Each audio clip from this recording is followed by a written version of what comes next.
نحمده ونصلی ونسلم علی رسولہ الکریم بسم اللہ الرحمن الرحیم۔ کسی انسان کو کسی گناہ پر یا اسے ظلمن یا جبرن اس پر زور دے کر کے وہ گناہ کرایا جائے تو کیا یہ شرکیہ بن جاتا ہے یا انسان دائرہ اسلام سے خارج ہو جاتا ہے؟ اس کے لیے آپ یاد رکھیں، اگر کسی مسلمان پر کے زور دیا گیا ہو، پھر اسی مسلمان کے اوپر تشدد کیا گیا ہو، پھر اسی کو کہا گیا ہو کہ آپ کلمہ چھوڑ دیں اور آپ ہمارا کلمہ اختیار کریں، تو کیا اس پر یہ چیزیں لازم ہو سکتی ہیں یا نہیں؟ اگر کسی انسان یا کسی شخص پر ظلم کیا جائے یا جبر کیا جائے، تشدد کر کے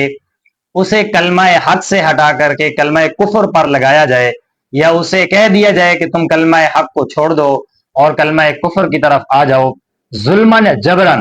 تو اگر اس شخص نے کہہ دیا ہے منہ سے، تو اس کے دل کو دیکھا جائے گا کہ دل اس کا جب اس نے کلمے کے لیے کہا تو اس وقت اس کا دل کیا کہتا تھا۔ اسے ہمیں معلوم ہوا اور پتہ چلا کیونکہ اس کے حدیث پاک مبارکہ ہے کہ حضرت عمار بن یاسر رضی اللہ تعالیٰ عنہ فرماتے ہیں، ایک مرتبہ مجھے اور میرے والد کو جو ہے کہ کفر نے یعنی کہ کافروں نے گرفتار کر لیا، اور جس وقت گرفتار کیا میرے والد کو میرے سامنے انہوں نے تشدد کیا، اور حتیٰ کہ میرے والد کو انہوں نے شہید کر دیا، یہاں تک کہ مجھ پر بھی اذیتیں اور ظلم اور جبر کرتے رہے۔ مجھے کہا ہمارے بتوں کو اچھا کہے اور اپنے محمد صلی اللہ علیہ وسلم کو نعوذ باللہ برا بھلا کہیں۔ تو اس وقت کہتے ہیں میں نے کہہ دیا تو انہوں نے میری جان چھوڑی اور مجھے چھوڑ دیا۔ میں سیدھا حضور پاک علیہ الصلوۃ والسلام کے دربار میں عرض کیا، یا رسول اللہ، میں نے سارا قصہ بیان فرما دیا۔ تو اس وقت حضور پاک علیہ الصلوۃ والسلام نے فرمایا،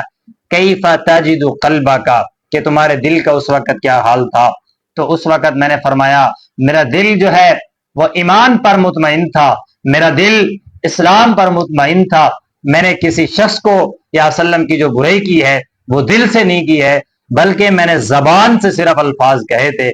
تو آپ وسلم نے فرمایا آپ کے لیے کوئی وعید نہیں ہے۔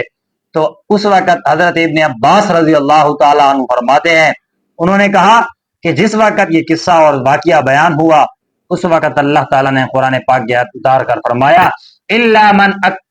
اکرہ وقلبہ مطمئن بالایمان، کہ ان شخص پر کوئی ظلم جن پر اس شخص پر کوئی وعید نہیں ہے کہ جن کے دل جو ہے وہ ایمان پر رہے اور ظلم جو ہے ان کے اوپر ڈھایا گیا۔ تو میرے بھائیوں، اس انسان اگر کسی نے کسی مسلمان پر ظلم اور جبر کر کے کہا کہ تم کلمہ اسلام کو چھوڑ دو،